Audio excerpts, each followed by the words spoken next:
Hello friends, welcome back to the channel. आज है 15 दिसंबर 2020 और आज दिन है ट्यूसडे का। आपको पता ही है ट्यूसडे मेरा ऑफ रहता है, लेकिन आज बहुत ही ज़्यादा बिजी गया है ये दिन। और अभी बज रहे हैं रात के 8, जैसा आप बाहर देख सकते हैं। तो पूरी रात हो गई है और आप मुझे देख सकते हैं मैं पूरा जैकेट वैकेट पहनकर एकदम बाहर निकला था, क्योंकि बाहर बहुत ज़्यादा ठंड है। जो लोग दिल्ली एनसीआर से हैं उनको आइडिया होगा, टेम्परेचर 10 से 12 डिग्री के बीच में हो रही है और ठंड बहुत ज़्यादा है। तो फ्रेंड्स, एक्चुअली मैं निकला था कुछ काम से और अभी वो काम हो गया है और मैं अभी जा रहा हूँ घर की तरफ। ये क्या काम है आपको आने वाले 2-3 दिनों में बता दूंगा। अभी मैंने सोचा नहीं बताता हूँ, थोड़ा सा सुपरस्टिशियस हूँ मैं। तो फ्रेंड्स, अभी चल रहा हूँ मैं घर की तरफ और आज आप लोगों के साथ एक बहुत ही इंपॉर्टेंट चीज़ डिस्कस करूँगा। तो जो लोग मेरे इस वीडियो को पहली बार देख रहे हैं और मेरे चैनल में पहली बार आए हैं, आप सब लोगों को वेलकम। और मैं डेली ऐसे ही दिल्ली एनसीआर के ऊपर वीडियोस बनाता हूँ।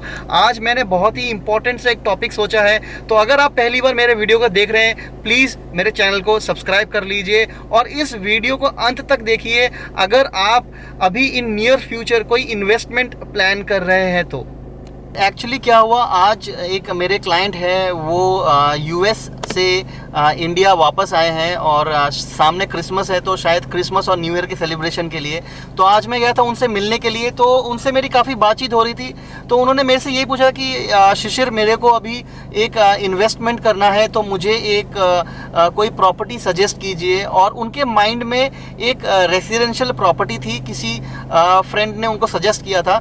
तो उसके बाद उनसे काफ़ी लंबी चौड़ी डिस्कशन हुई ओवर अ टी। तो मेरे को वहीं से एक आइडिया क्लिक हुआ कि मैं क्यों ना आप लोगों के साथ एक चीज़ शेयर करूं जो आज मैंने एक्सपीरियंस किया था। तो देखिए, सिनेरियो ऐसा है कि मेरे जो क्लाइंट है ये यूएस में एक एमएनसी में जॉब करते हैं और ये साल में एक बार इंडिया आते हैं अपने फैमिली से मिलने के लिए। अब इनके पास जो सेविंग्स होती है या फिर कुछ भी कह लीजिए, एक मतलब एक इन्वेस्टमेंट की तरह ये इंडिया में प्रॉपर्टी बाय करने का अभी इनके दिमाग में कुछ प्लान आया। तो ये इन्होंने डिस्कस किया अपने फ्रेंड्स एंड फैमिलीज़ के साथ, जैसे हम ऑब्वियसली हम लोग भी यही करते हैं। तो इनको कहीं से आइडिया आया कि एक रेसिडेंशियल प्रॉपर्टी है इन्हीं के जान पहचान में जो इंटरेस्टेड थे बेचने में और ये इंटरेस्टेड थे उसको लेने में। तो इन्होंने मुझे एक्चुअली आज बुलाया था इसी टॉपिक के ऊपर डिस्कशन करने के लिए। और पहले भी हमने एक मतलब सर ने एक इन्वेस्टमेंट करी थी मेरे साथ, तो मेरे से कंसल्ट करने के लिए इन्होंने मुझे बुलाया था। तो फ्रेंड्स, आज मैंने ये रियलाइज़ किया कि बेसिकली क्या होता है हमारे साथ, अगर हम कभी भी इन्वेस्टमेंट की सोचते हैं इनटू रियल स्टेट, तो हमारे दिमाग में सिर्फ फ्लैट या मकान आता है। मतलब बेसिकली रेसिडेंशियल प्रॉपर्टी आती है कि हाँ जी, मैंने 50-60 लाख रुपए का एक फ्लैट ले लिया, 2 BHK या फिर मकान ले लिया और हमारा 8-9 हज़ार रुपये रेंट आने लग गया। तो ये एक बेसिक नॉर्मल मेंटालिटी है हमारी, क्योंकि हम लोगों ने ज़्यादा प्रॉपर्टीज़ एक्सप्लोर नहीं की होती है और हमें ज़्यादा नॉलेज नहीं होता है। तो इसी वजह से मैंने आज उनको काफ़ी सारी चीज़ें समझाई। अब वो चीज़ें क्या थी वो मैंने सोचा आप लोगों के साथ भी मैं शेयर करूं। मैंने सोचा कि इसकी एक एनालिसिस करें। तो अब आपको मैंने बता दिया कि सिनेरियो क्या है। अब हम इसकी इन डेप्थ एक एनालिसिस करेंगे, जिससे हमें समझ में आएगा कि अगर हम एक इन्वेस्टमेंट प्लान कर रहे हैं और हमें उस प्रॉपर्टी को यूज़ नहीं करना है, तो हमें इस सिनेरियो में हमें क्या करना चाहिए। तो सबसे पहले तो हम बात कर लेते हैं कि हम इस प्रॉपर्टी को जब यूज़ ही नहीं करेंगे, तो सबसे पहली बात, हमें रेसिडेंशियल प्रॉपर्टी लेनी ही नहीं चाहिए। देखिए, आज के मार्केट में अगर हम इन्वेस्टमेंट सोच रहे हैं 50 लाख रुपए का, और अगर वो आप as a secondary home plan कर रहे हैं तो ठीक है, लेकिन अगर आप उसको प्योर इन्वेस्टमेंट प्लान कर रहे हैं तो मेरे हिसाब से आपको ऐसा नहीं प्लान करना चाहिए, क्योंकि एक 50 या 60 लाख रुपए का मकान आपको रेंट दे सकता है at a very good scenario maximum up to 10,000 rupees. लेकिन वही 50 से 60 लाख रुपए अगर आप एक शॉप में इन्वेस्ट करते हैं तो that can fetch you a rent of somewhere around 35,000 to 40,000। तो आप अगर कैलकुलेट करेंगे तो this would be somewhere around 3 times the residential rent। मेरा मतलब ये है कि आपका वही 50 लाख रुपए जो आप रेसिडेंशियल में लगा रहे थे, आप उसको लगाइए किसी कमर्शियल प्रॉपर्टी में। अब कमर्शियल प्रॉपर्टी में जो हमारे दिमाग में एक बेसिक फंडामेंटल एक हमारे अंदर नॉलेज है वो है शॉप्स का। तो बेसिकली शॉप्स जो है काफ़ी रेयर होते हैं, क्योंकि अगर मैं देखूं नोएडा के बारे में अगर मैं आपसे डिस्कस करूं तो नोएडा में अगर 97% रेसिडेंशियल एरिया है तो सिर्फ 3% जो है वो कॉमर्शियल एरियाज है। अब उस 3% में भी आधे तो प्योर रिटेल है और आधे ऑफिसेस है। तो इस तरह से आप अगर एक इन्वेस्टमेंट प्लान कर रहे हैं, रेसिडेंशियल ना कीजिए उसको। अगर आपका प्योर इन्वेस्टमेंट है आप उसको कीजिए कॉमर्शियल में। अब कॉमर्शियल अगर आपको सिर्फ शॉप्स का आइडिया है तो ऐसा नहीं है। Commercial is a very vast area जहां पे बहुत सारी चीजें हैं समझने के लिए।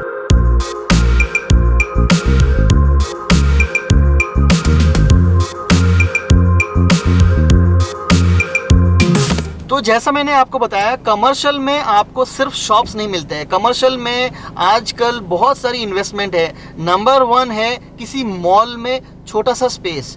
ज़रूरी नहीं है कि आपकी जो इन्वेस्टमेंट हो वो 50-60 लाख रुपए में हो। एक मॉल का 100 स्क्वायर फीट 50 स्क्वायर फीट के भी छोटे छोटे पीसेस मिल जाते हैं, where an investment can start from somewhere around 6 to 7 lakhs।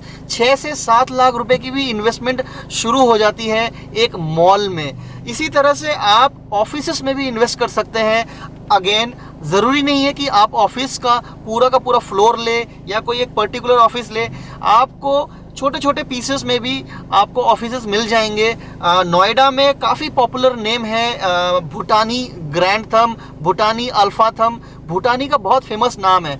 भूटानी की प्रॉपर्टीज़ में you can start from somewhere around 5 lakh rupees. तो इतने छोटे छोटे इन्वेस्टमेंट है और 5 लाख रुपए में आपको एक ऑफिस का टुकड़ा मिल जाएगा। और वो भी ऐसे प्लान्स है कि वो प्री रेंटेड है, किसी कंपनी ने उसको रेंट पे लिया हुआ है, आपको रेंट आता रहेगा। तो इस तरीके की भी इन्वेस्टमेंट है जो बेसिकली मार्केट में लोगों को इतनी नॉलेज नहीं है, और इस नॉलेज के ना होने की वजह से लोगों के अंदर इन प्रॉपर्टीज को लेकर कॉन्फिडेंस भी नहीं रहता है।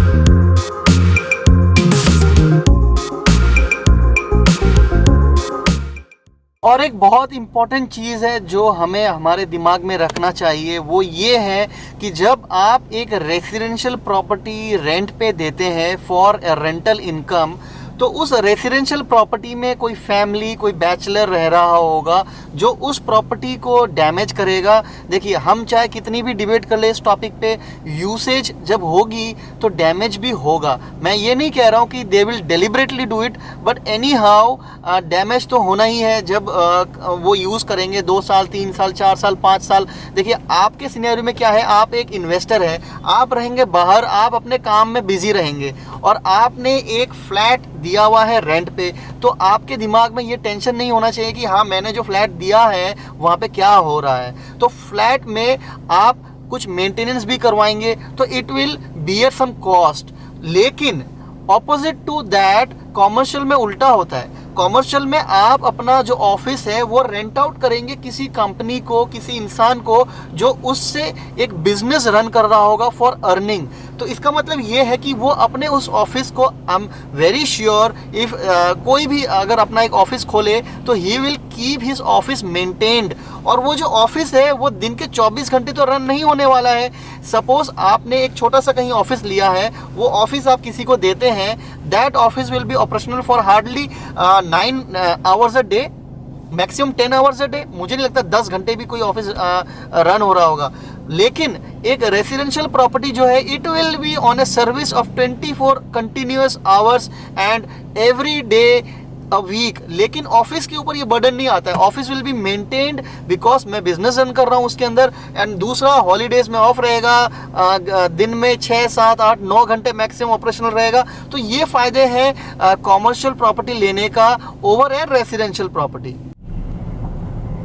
और आप हमेशा ध्यान रखना एक चीज़ का, आपने अगर किसी भी एरिया में रेसिडेंशियल प्रॉपर्टी देखी होंगी और कमर्शियल प्रॉपर्टी देखा होगा, तो आपने ये नोटिस किया होगा कि कमर्शियल प्रॉपर्टी की जो अवेलेबिलिटी है वो रेसिडेंशियल प्रॉपर्टी से काफ़ी कम होता है। मेरे कहने का मतलब ये है, आप चाहे किसी भी एरिया में रहें, आपको अपने एरिया में रेसिडेंशियल प्रॉपर्टी बहुत सारे मिल जाएंगे, लेकिन कमर्शियल मतलब शॉप्स और ऑफिसेस एक लिमिटेड होते हैं, लिमिटेड एरिया में होते हैं। तो इस वजह से जिस चीज़ की सप्लाई ही लिमिटेड हो, मेरे हिसाब से उस चीज़ की फ्यूचर जो है वो काफ़ी अच्छी होगी।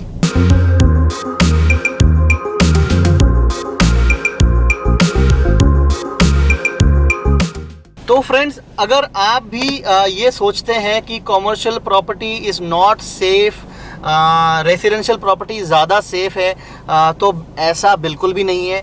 आप अगर पुरानी हिस्ट्री निकाल कर देखें, आपको ऐसे बहुत सारे केसेस मिल जाएंगे जहाँ पे रेसिडेंशियल प्रॉपर्टी में भी पंगे होते हैं। तो इसका मतलब ये नहीं है कि commercial property is not safe. Commercial property is as safe as residential property. इस किसी प्रॉपर्टी का सेफ होने का ये क्राइटेरिया तो है ही नहीं कि वो रेसिडेंशियल है या कॉमर्शियल है। पीछे एक डॉग जो है एक इंसान के साथ खेल रहा है, वो इंसान पूरा डर गया है। डॉग किसी और का है, बहुत बड़ा डॉगी है।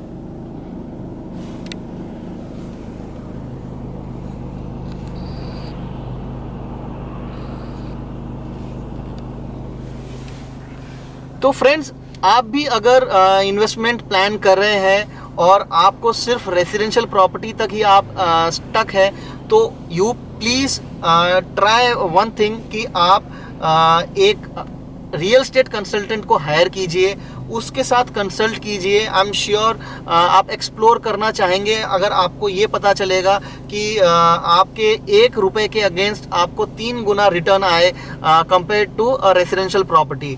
और अगर आपको कोई प्रिसाइज क्वेश्चन पूछना हो मेरे से, तो आप मेरे को कमेंट बॉक्स में कमेंट कीजिए। मैं हर कमेंट का रिप्लाई करता हूँ with in half an hour, क्योंकि ज़्यादा लोग कमेंट करते भी नहीं और ज़्यादा सब्सक्राइबर्स भी नहीं है मेरे, तो अभी मेरे लिए फीजिबल है। तो आप प्लीज़ मुझे कमेंट कीजिए, मैं आपको रिप्लाई करूँगा।